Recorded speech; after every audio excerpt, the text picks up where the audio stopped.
بسم اللہ الرحمن الرحیم 5 ایسی عورتیں جن کی کوئی نماز قبول نہیں ہوتی۔ حضور صلی اللہ علیہ وسلم نے فرمایا، اللہ کے بندو، اللہ سے کما حقہ ڈرو اور اسلام کے مضبوط کڑے کو اچھی طرح تھام لو۔ ایک اللہ کی عبادت تخلیق کائنات اور حاکمیت الہی کا مقصود ہے، اسی سے دھرتی کی آبادی ہوگی اور انسانیت خوشحالی پائے گی۔ فرمانے باری تعالیٰ ہے بھی، مرد یا عورت ایمان کی حالت میں نیک عمل کرے تو ہم اسے خوشحال زندگی بسر کروائیں گے اور ہم انہیں ان کے بہتر اعمال کا ضرور اجر دیں گے۔ اور چونکہ اللہ تعالیٰ پاک ہے، اس لیے قبولیت بھی پاکیزہ چیزوں کو عطا کرتا ہے، لہذا عمل صالح کو اپنے ہاں بلند فرما کر اسے قبول فرماتا ہے۔ اللہ پر ایمان اور اعمال میں حصول رضا الہی کی کوشش کرنا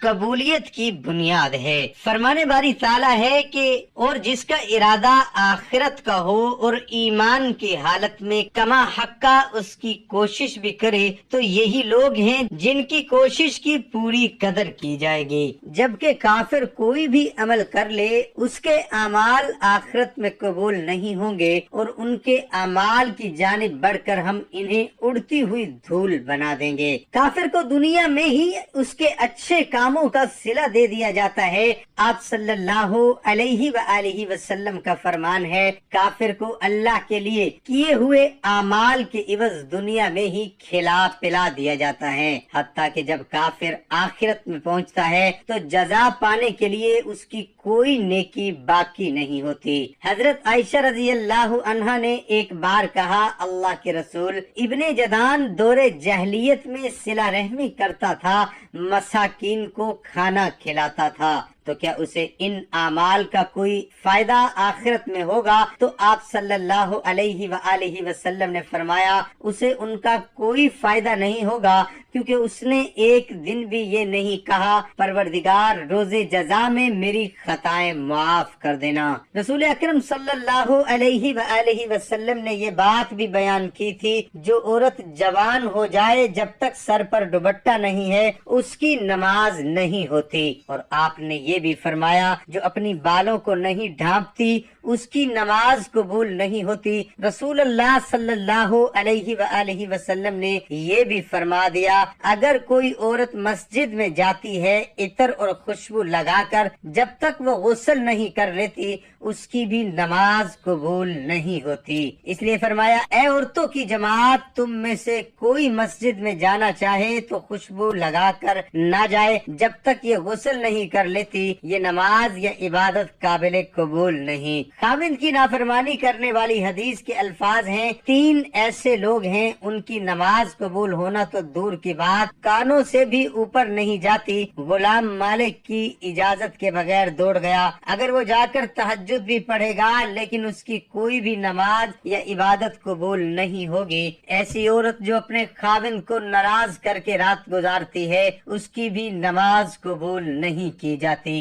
اور ایسا انسان جو لوگوں کو نماز تو پڑھاتا ہے لیکن لوگ اس کی امامت پر خوش نہیں ہیں، پسند نہیں کرتے، شرط یہ ہے کہ کوئی شرعی سبب ہو، ویسے مزاج کی بات نہ ہو، ایسا انسان اگر کسی سبب کی وجہ سے لوگ اسے پسند نہیں کرتے تو ایسے انسان کی نماز بھی قبول نہیں ہوتی۔ حضرت ابو ہریرہ سے روایت ہے کہ آپ صلی اللہ علیہ وآلہ وسلم نے فرمایا، 3 لوگوں کی نہ نماز قبول ہوتی ہے اور نہ کوئی نیکی اوپر چڑھتی ہے۔ ایک بھاگے ہوئے غلام کی جب تک کہ اپنے مولی کے پاس نہ آ جائے اور ان کے ہاتھ میں اپنا ہاتھ نہ دے دے۔ 2 ایسی عورت جس سے اس کا شوہر ناراض ہو، اور مست شرابی کی جب تک شراب کا اثر ختم نہ ہو جائے۔ اس حدیث کے فائدے میں لکھتے ہیں کہ مرد عورت پر نگراں ہے اور عورت اس کے ماتحت ہے۔ خدا کے بعد عورت کے لیے شوہر ہی ہے، والدین کے حق پر شوہر شوہر کا حق غالب ہو گیا ہے۔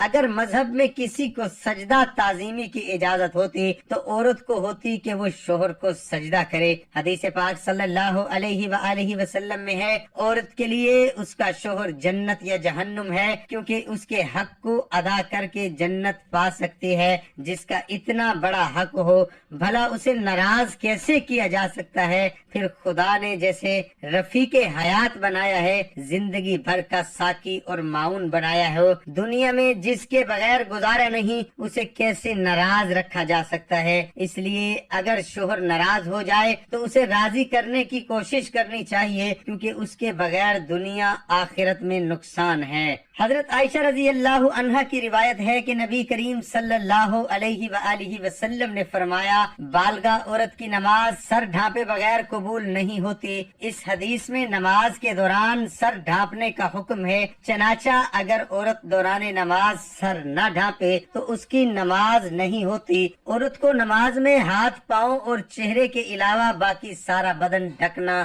ضروری ہے۔ سینہ بند ضروری نہیں، ایسے باریک کپڑوں میں جن سے بدن جھلکے نماز نہیں ہوتی۔ جو کپڑے ایسے باریک ہوں کہ ان کے اندر سے بدن نظر آئے، ان سے نماز نہیں ہوتی۔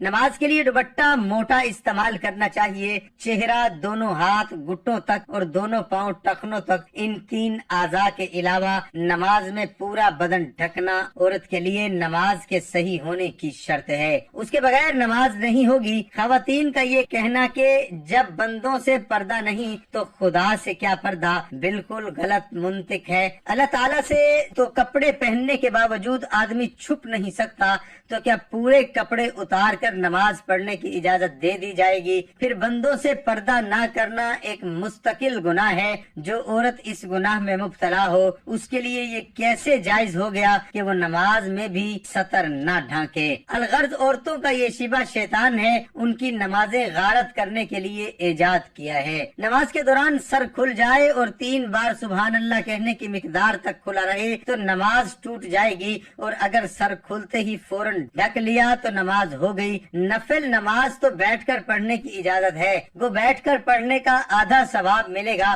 لیکن فرض نماز بیٹھ کر نہیں ہوتی، کیونکہ قیام نماز کا رکن ہے، مردوں کے لیے بھی اور عورتوں کے لیے بھی۔ اور اصول یہ ہے کہ نماز کا رکن فوت ہو جائے تو نماز نہیں ہوتی، لہذا جو عورتیں فرض نماز بغیر معذوری کے بیٹھ کر پڑھتی ہیں ان کی نماز نہیں ہوتی۔ ہاں، جسم کا صحیح طریقے سے ڈھکنا ضروری شرط ہے، پہنچوں تک ہاتھ کھلے ہوں تو مذائقہ نہیں، سینے پر اوڑھنی ہونی چاہیے، سجدے میں دوپٹہ نیچے آ جائے تو بھی نماز ہو جاتی ہے۔ عورتوں کا جمع ہو کر اس طرح نفل نماز کے ساتھ ادا کرنا بدترین بدعت ہے اور متعدد غلطیوں کو مجموعہ ہے، جس کی وجہ سے وہ سخت گنہگار ہے۔ اور نیل پالش اور آدھی آستینے والی عورتوں کی تو انفرادی نماز بھی نہیں ہوتی۔ فجر کی نماز تو عورتوں کو اول وقت میں پڑھنا افضل ہے اور دوسری نمازیں مسجد کی جماعت کے بعد پڑھنا افضل ہے۔ جمعہ جماعت اور عیدین کی نماز عورتوں کے ذمہ نہیں۔ حضرت صلی اللہ علیہ وآلہ وسلم کا بابرکت زمانہ چونکہ شر و فساد سے خالی تھا، ادھر عورتوں کو حضرت صلی اللہ علیہ وسلم سے احکام سیکھنے کی ضرورت تھی، اس لیے عورتوں کو مساجد میں حاضری کی اجازت تھی، اور اس میں بھی یہ باپردہ جائیں، میلی کچیلی نہ جائیں، زینت نہ لگائیں۔ اس کے باوجود عورتوں کو ترغیب دی جاتی تھی کہ وہ اپنے گھر میں نماز پڑھیں۔ چنانچہ حضرت عبداللہ بن عمر رضی اللہ عنہ سے روایت ہے کہ حضرت صلی اللہ علیہ وآلہ وسلم نے فرمایا، اپنی عورتوں کو مسجدوں سے نہ روکو اور ان کے گھر ان کے لیے زیادہ بہتر ہیں۔ حضرت عبداللہ بن مسعود رضی اللہ عنہ سے روایت ہے کہ رسول اللہ صلی اللہ علیہ وسلم نے فرمایا، ترجمہ، عورت کا اپنے کمرے میں نماز پڑھنا اپنے گھر کی 4 دیواری میں نماز پڑھنے سے بہتر ہے، اور اس کا پچھلے کمرے میں نماز پڑھنے اگلے کمرے میں نماز پڑھنے سے بہتر ہے۔ مسند احمد میں حضرت ام حمید سعدیہ رضی اللہ عنہا سے مروی ہے کہ انہوں نے عرض کیا، یا رسول اللہ صلی اللہ علیہ وسلم، میں آپ کے ساتھ نماز پڑھنا پسند کرتی ہوں۔ آپ آپ صلی اللہ علیہ وآلہ وسلم نے فرمایا، ترجمہ، مجھے معلوم ہے کہ تم کو میرے ساتھ نماز پڑھنا محبوب ہے، مگر تمہارا اپنے گھر کے کمرے میں نماز پڑھنا گھر کے صحن میں نماز پڑھنے سے بہتر ہے، اور گھر کے صحن میں نماز پڑھنا گھر کے احاطے میں نماز پڑھنے سے بہتر ہے، اور احاطے میں نماز پڑھنا اپنے محلے کی مسجد میں نماز پڑھنے سے بہتر ہے، اور اپنے محلے کی مسجد میں نماز پڑھنا میری مسجد میں میرے ساتھ نماز پڑھنے سے بہتر ہے۔ راوی کہتے ہیں کہ حضرت ام حمید رضی اللہ عنہا نے یہ ارشاد سن کر اپنے گھر کے لوگوں کو حکم دیا کہ گھر کے سب سے دور اور تاریخ ترین کونے میں ان کے لیے نماز کی جگہ بنا دی جائے، چنانچہ ان کی ہدایت کے مطابق جگہ بنا دی گئی، وہ اسی جگہ نماز پڑھا کرتے تھے یہاں تک کہ اللہ تعالیٰ سے جا ملے۔ یہ تو